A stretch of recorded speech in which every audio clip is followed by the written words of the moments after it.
Nintendo Switch Sports should have been a home run, but it launched without baseball. But why? There's actually 3 reasons why the spiritual successor to Wii Sports Plus Resorts failed. And now Switch Sports would have never surpassed or even really came close to the classic games, but it still should have sold more than 12 million units. So, getting into the nitty-gritty in Widow Itaewee is the Nintendo Switch Sports came out in April 2022 with 6 sports, 2 of which were exactly the same.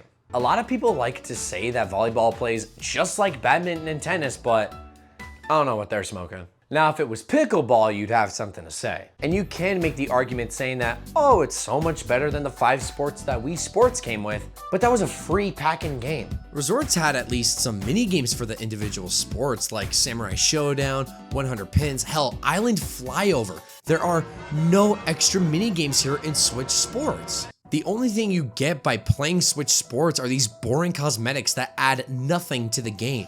No one notices the changes in your custom tennis racket. Why would you put resources into this? And customizing the mates here just feels so bare bones. They have nowhere near the personality, expressiveness, or charm of the Miis. And the mates look like shitty first draft versions of Xbox avatars. And you can only get these cosmetics by playing online. It got so bad that instead of creating new cosmetics for you to unlock, they recycled a bunch of old ones for you to unlock again. And honestly, they are so easy to unlock. All you really need to do is dedicate maybe an hour of your time, then it's done. And I get this is what Nintendo Switch Sports was built upon, being a live service game. But Wii Sports revolutionized couch co-op in a way only Nintendo can do. And their follow-up to that all these years later is just an apathetic live service. Nintendo also designed Seppuku Square in a way that felt way more alive than Woohoo Island ever did.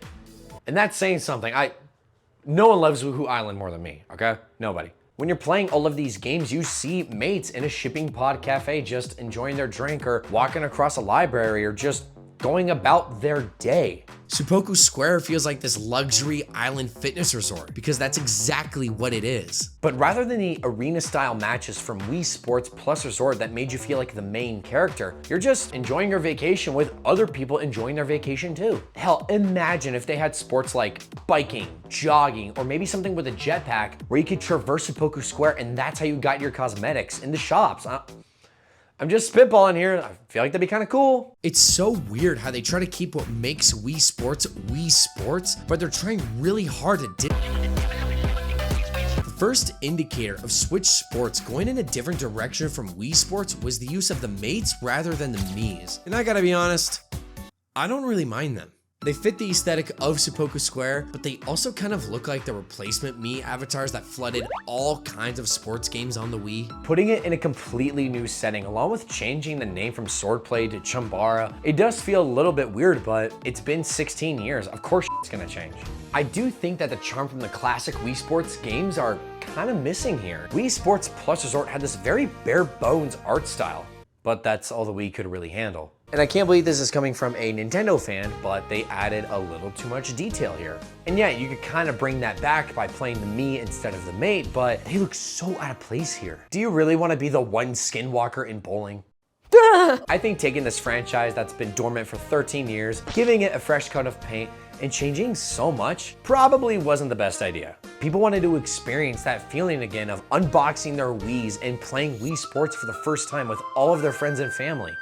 This was just too foreign for that. This would be like going all the way back to 2007 with Spider-Man 3 not having the Amazing Spider-Man movies, which would be my hell, and then going all the way to Tom Holland's Spider-Man in 2017 and Sony saying, oh yeah, Spider-Man's back, just like how you remember it. Like, okay, yeah, you did that on the surface, but everything else not so much. Only I would make a reference to Spider-Man in a Switch Sports video.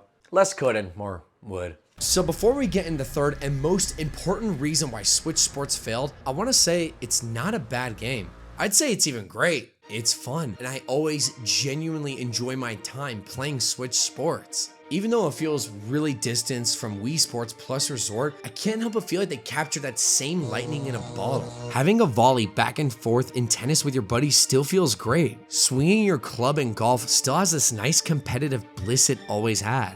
And getting a turkey while your friend can't even get a spare still warrants a crotch chop. And I know this might sound contradictory, but playing Switch Sports again makes me feel like I'm playing Wii Sports for the first time all over again. And having my me do the exact same thing that I'm doing, making him look like me. Playing video games with my parents for the first time ever in my entire life, and the only time in my life. Well, I did play Mario Kart with my mom during COVID once. Playing Wii Sports for hours with my friends to see who'd win in a real fight by playing Wii Boxing. Don't call me. Don't come by my house. We're done. I could see a bunch of Generation Alpha TikTok addicted kids with Switch Sports making those same memories that I did. And the music, man, oh my God. Only Nintendo does music like this. The music in Switch Sports feels like something you'd hear in an athletic club, and that's not a bad thing. That's probably what they're going for. And one really cool detail I don't think many people picked up on is when you're playing the games and you hear the music, it sounds like it's playing through speakers and it's not just overlaid on top of the game. Listen. You gotta admit that's cool. That's sick. And the controls still feel really good here, albeit not as accurate or consistent as Wii Sports Plus Resort. And they make it really easy to recalibrate your Joy-Con, just like, that's it. Now it's really easy to compare Switch Sports to Wii Sports Plus Resort because they're in the same franchise. But when I think of Switch Sports as a game that stands on its own or as a part of this franchise, I think it's great no matter how you cut it. Damn, and they literally copied my windbreaker too. But the craziest thing happened as I was getting capture footage of Switch Sports and inevitably enjoying myself. There was like a mini game thing in bowling, and it was so fun. I've never once seen this game mode, and I've had the game since launch. But why can't I choose to play this online? Why aren't there more mini games like this for tennis, golf, soccer, volleyball? Maybe there's a game mode where you just swat a bunch of balls on the enemy's side and see who gets the most. I don't know, I think about balls a lot. What did he say? Switch Sports does feel like a true continuation of Wii Sports Plus Resort in many ways, but the main reason why this game failed is the biggest reason why this game failed, and that's the time. I had said that Wii Sports had revolutionized couch co-op, and I don't think many people are gonna really argue with that point. Wii Sports had also revolutionized motion controls, and that was huge at that time. And yeah, the classic games are simple fun, but if you fast forward 10 plus years, no one really cares about motion controls, and couch co-op isn't that big anymore. Nothing captures that magic of playing Wii Sports with your friends and family for the first time, but the concept just isn't exciting anymore. Now, maybe if they decided to do Switch Sports as a VR game with a real VR headset instead of that Labo crap that we had a few years ago, maybe we'd have something killer on our hands. But the thing is, I don't see Switch Sports being regarded as one of the greats on Switch for many people. I'll be honest, for me, it actually might be, but for most, this is just gonna end up dusty on someone's shelf. When someone goes to reach Switch Sports on their shelf, if they have it, they're just gonna grab Wii Sports instead. But if you want to see even more Switch games that are amazing, cheap, but most of all, forgotten, I have a video right there.